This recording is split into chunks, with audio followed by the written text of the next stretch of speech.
What's going on, family? Welcome back to Blacklogic. And here at here at Blacklogic, we just don't report the news. We actually rip off the filter and tell it like it really is from a very neutral standpoint. And anytime I give my opinion or bias and/or conjecture, I make sure to inform you guys.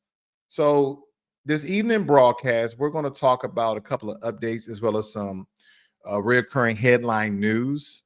By the way, I'll be out for a day or so. I will be traveling, but I'll make sure to get back on and give you guys these news updates as well as the hot news topics that you guys tune in for.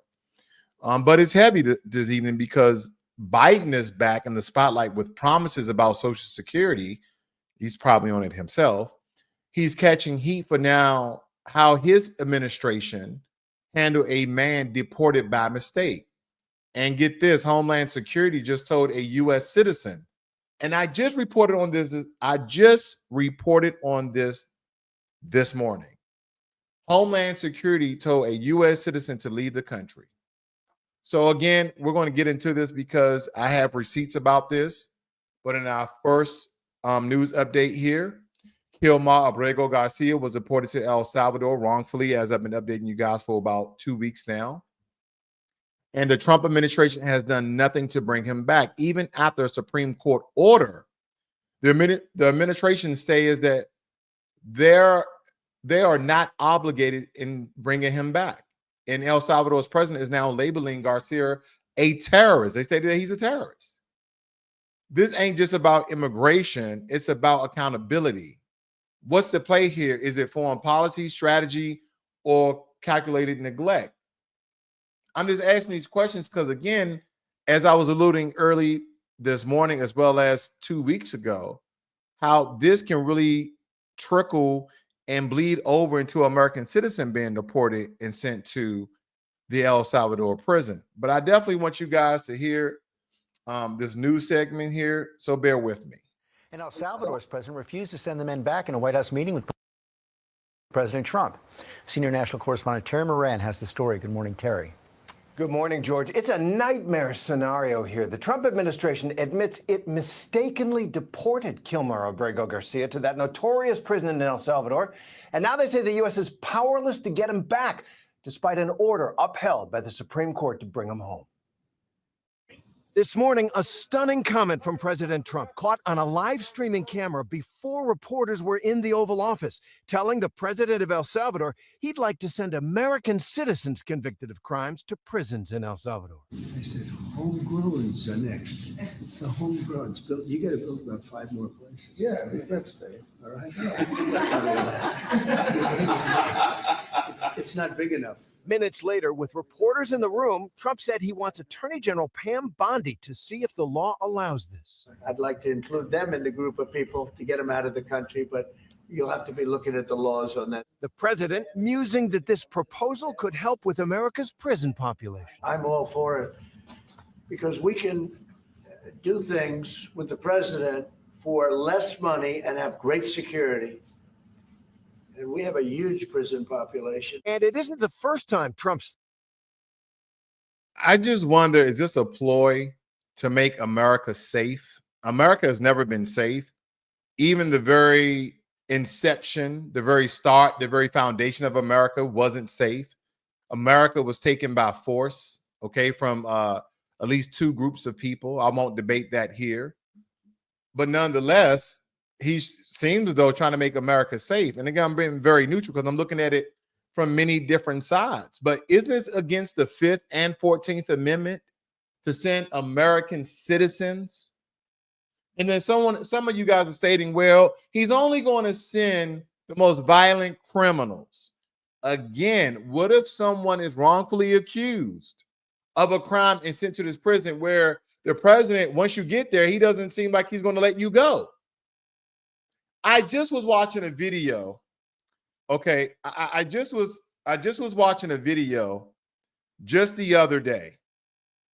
I just was watching a video just this morning, matter of fact, and I want to show you guys, if I can find that video, allow me to show you these El Salvadorian prisons and how they're using slave labor to raise the economy. Now, granted, they're teaching a lot of these people skills and trades, which I believe is part of rehabilitation.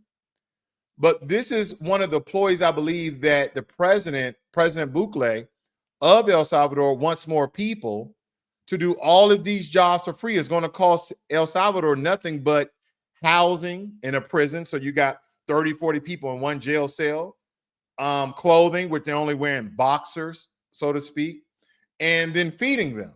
Other than that, the uniforms for the jobs in here. But please bear with me as I look for this video on my timeline. I just was watching it for context. I like to give you guys a lot of context here because I think it's important for someone who's just talking at you and not really listening to your comments and your views and not standing substantial on the information presented. But I definitely want to show this video. Here it is. I found it. Give me 1 second.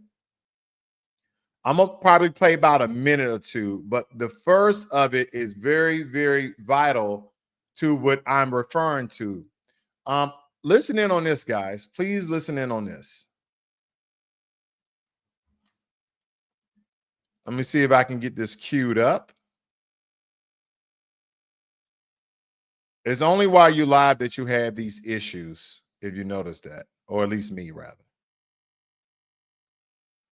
Okay, while that's spinning up, what you're going to see here, this is inside the world's most unconventional. Some of these prisoners you will meet inside of this video will become future engineers, construction workers, carpenters, farmers. These prisoners are quite literally helping to build a better El Salvador. This is all because of President Nayib Bukele's plan called Plan Cero Ocio, which translates to Plan of No Leisure, where prisoners are typically locked away inside of a prison cell serving their time. The prisoners here in El Salvador are working 24/7 to help build a better El Salvador. El Salvador has gone through a drastic change over the past few years from being the most dangerous country in the world to now the safest country in the Western Hemisphere. I'm going to show you guys a large reason why. We'll be starting off this video going inside of this prison here, and then already El Salvador is the safest country in the Western Hemisphere. And President Bukele say that El Salvador is open for business, open for tourism.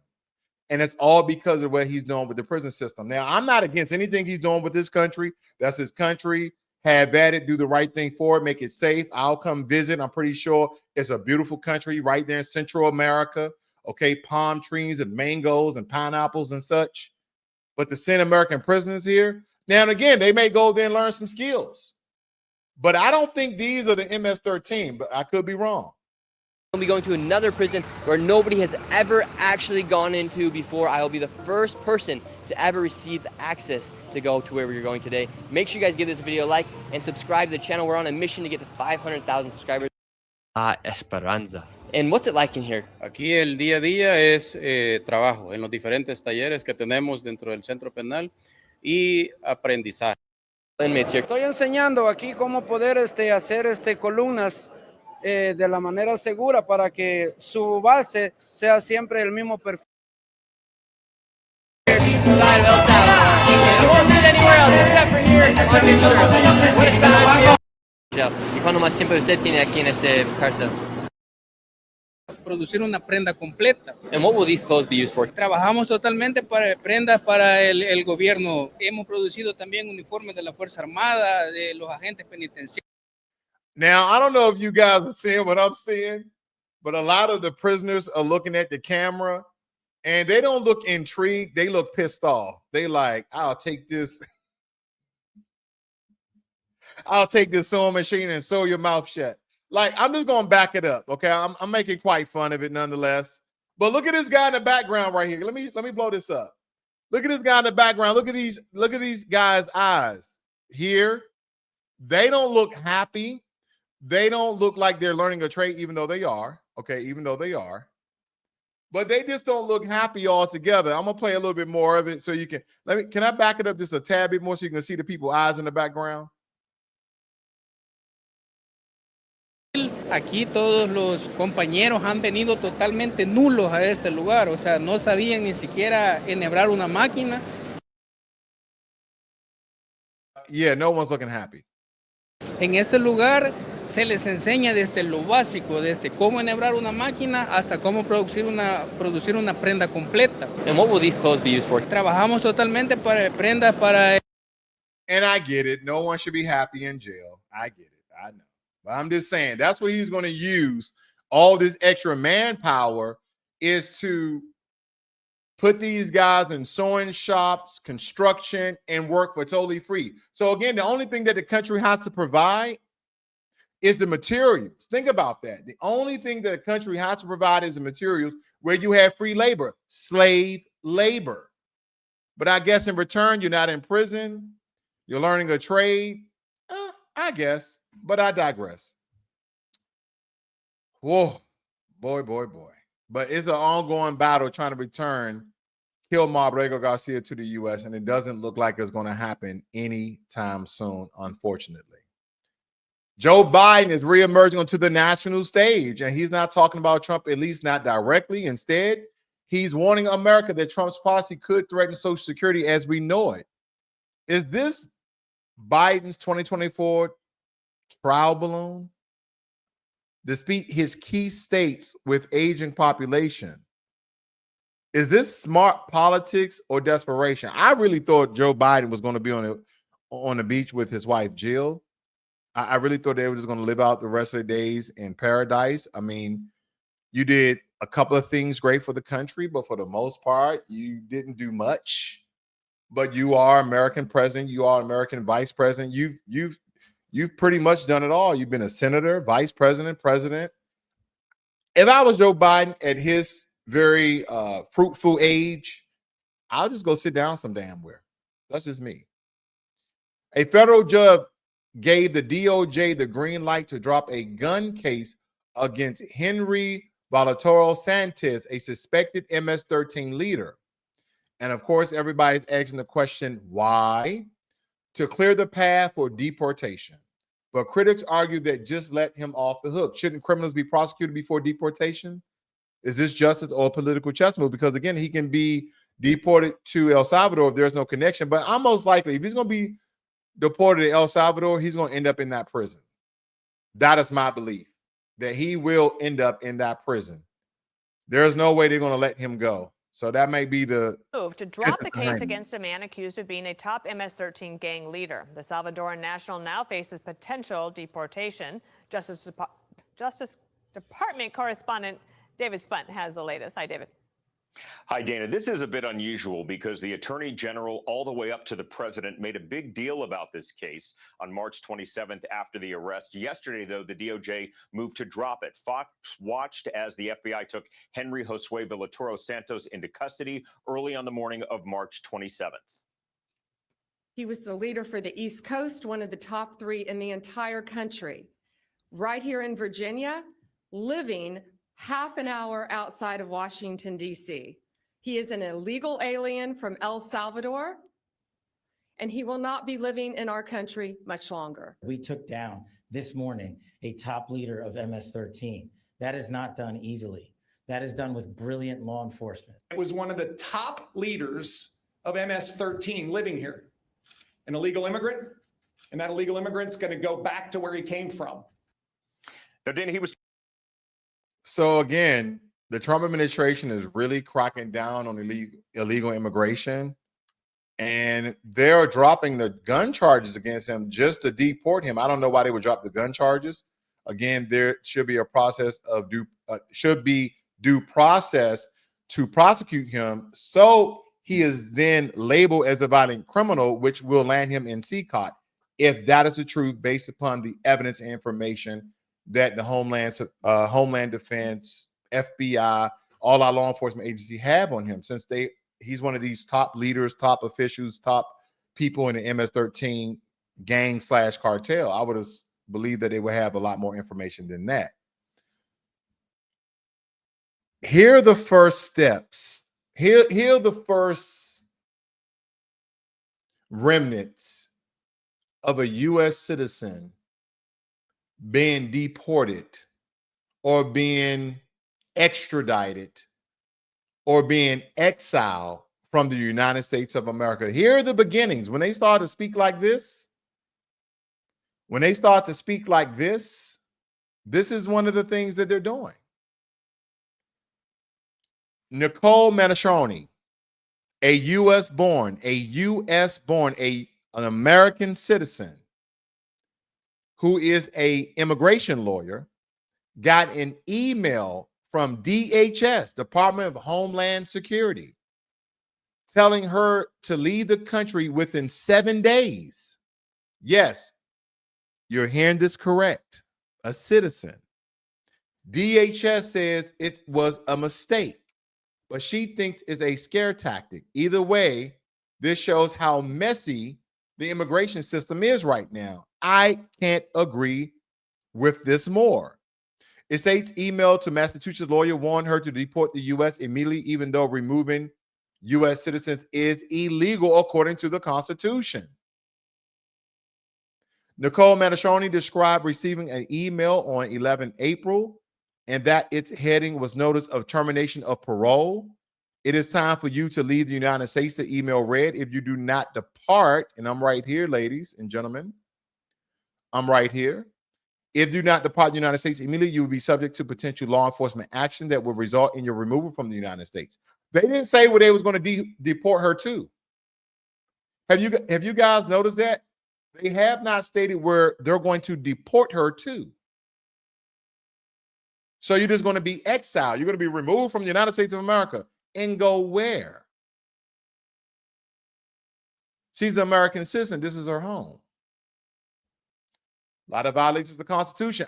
Listen. Conservative, Republican, Democrat, Liberal, Independent, Green Party, Red Party, Blue Party, the donkey, the horse, the elephant, I don't know.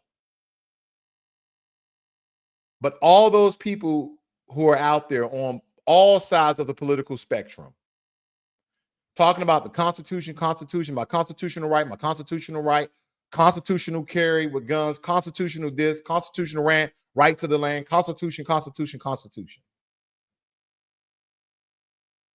Slowly but surely, but it's absolutely happened very quickly that it seems as though the Trump administration is violating the Constitution over and over and over again. And no one from that side is speaking up. It's getting to a point where I'm looking at, should I even be neutral? Should I just not report on these things? Because they're now asking American citizens to leave. And she said, oh, the DHS stated that, oh, this is an error, another administrative error, another administration error. Remember, Kilmar Abrego Garcia was sent to El Salvador, deported to El Salvador. He's now actually in CCOT. And the Trump administration said it was an administrative error. But it states here, the department, depart the United States immediately. You will be subject to potential law enforcement actions that will result in your removal from the United States. And she stated here, at first I thought it was for a client, but I looked really closely and the only name on the email was mine. She added, hopefully it was sent to me in error, but it's a little concerning. These are going out to U.S. citizens. You heard it here first. I've been saying this for the past month or so, past 3 weeks, 2 weeks, this week, this morning. I've been stating that is leading up to U.S. citizens being deported to nowhere, being exiled to nowhere, being extradited to nowhere, being trumped up on charges.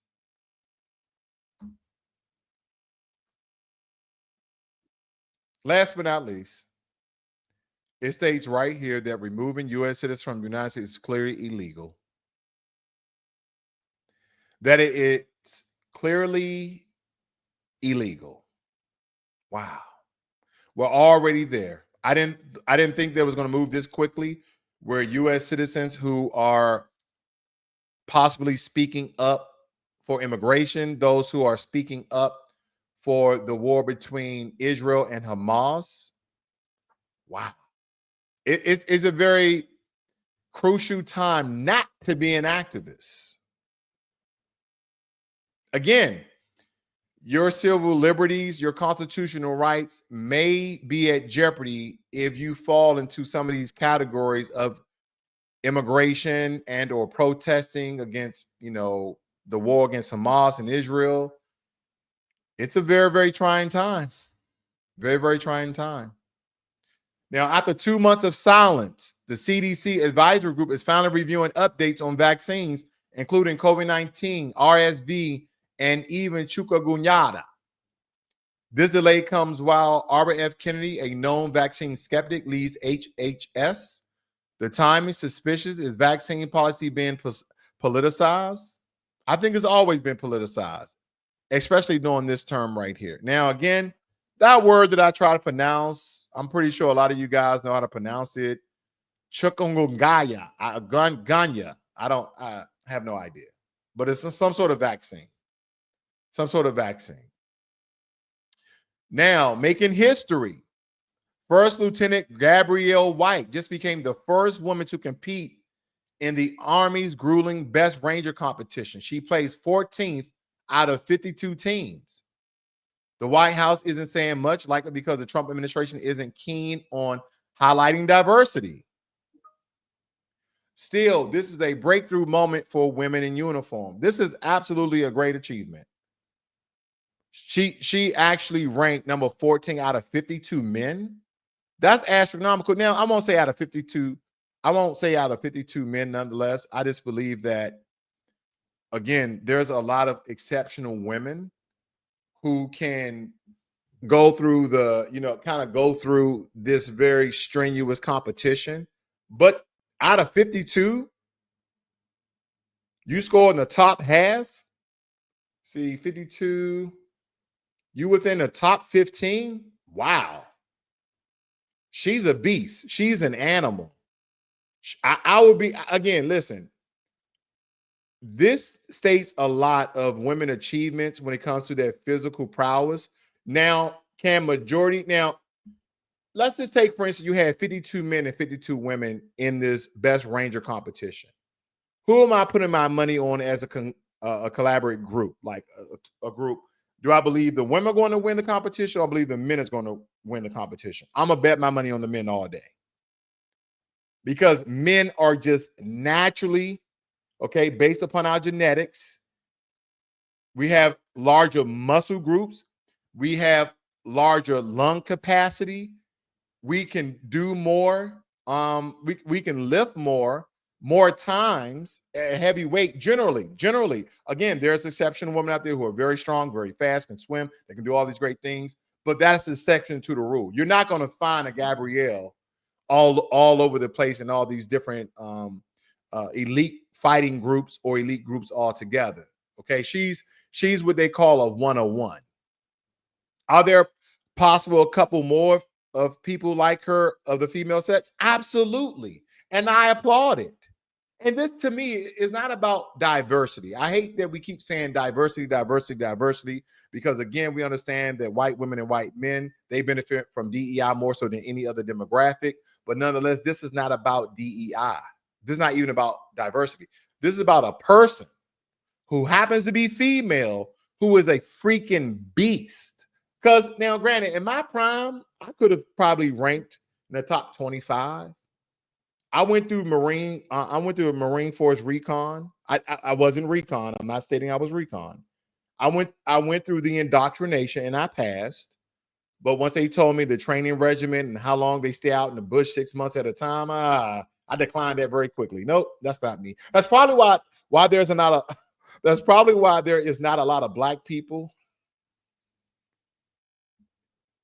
in infantry and Marine recon and special forces. It's not because we're not capable. We're very capable, right? Because we have black Navy SEALs, we got black everything. But the reason why I think a lot of us not in it, when they started telling us, like, we're going to be training, you're going to be deployed half of the year, and the other half of the year you're going to be training. Wait a minute, so you're saying we're going to be out in the woods for 6 months? Yeah. Normal is about 3 or 4 months, but the longest 6 months. Wait a minute, I'm going to be in the woods training for 6 months. Yeah. I don't mind 3 months. I don't mind, 60 days. But once you start getting past that 90-day mark, a lot of us like, I'm a pass. So again, hats off to her. Now, of course, just like anything else, I have a video that's intriguing. I have 2 video clips for you guys. Now, the first one, I definitely want to give you guys a trigger warning because I believe that it's very important that I give you a trigger warning because you're going to hear the N-word repeatedly spoken over and over again. So please excuse me on that. And then the second video is going to be a funny video. So bear with me with that as well. I won't find out where you stay at, bitch. You got me fucked up. I'm sitting here going into the parking lot asking if you good. Bitch, you been staring at me with your fake ass eyelashes. I don't give a fuck. I don't Get give a fuck. out of my face, you fucking nigger. Stop sitting here telling me I won't find out where you stay at, bitch. You got. Wow. Very hateful speech. Now, this woman, in my opinion, looks very Indian, from the country of India. I'm looking at her eye orbits, her construction, her hair. Could she be Hispanic? Absolutely. Could she be Native American? Absolutely. But just from what I can see, a lot of neighborhoods in my area, not in my actual city, a couple little towns and cities over, majority of the population are people from India because they have literally taken, I won't say taken. They have moved in certain areas of Texas and they have just literally moved in, and those areas are like 85 to 90% Indian. And there's nothing wrong with that. You want to stay around your own people. You want to come here, make a new way for yourself. You got here legally, X, Y, and Z. That's fine. I'm not talking about any of that, but I'm just saying from what I'm looking at, she seems to be from Indian descent. If not, then I'm looking at Hispanic or I'm looking at Native American. But I'm leaning towards the Indian vibe, okay?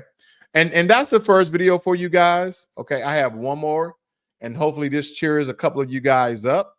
I'm trying to leave here on a good note. As I state, I will not be doing a video tomorrow. I'll be traveling, but hopefully I'm gonna let this play maybe 2 times because I believe it's very, very funny. Okay, very, very funny. Hope you guys. I hope you guys enjoy it. Think fast. Dad, think fast. Listen, that child is going to be a pro athlete. My dad, think fast. Listen, that child is going to be a pro athlete.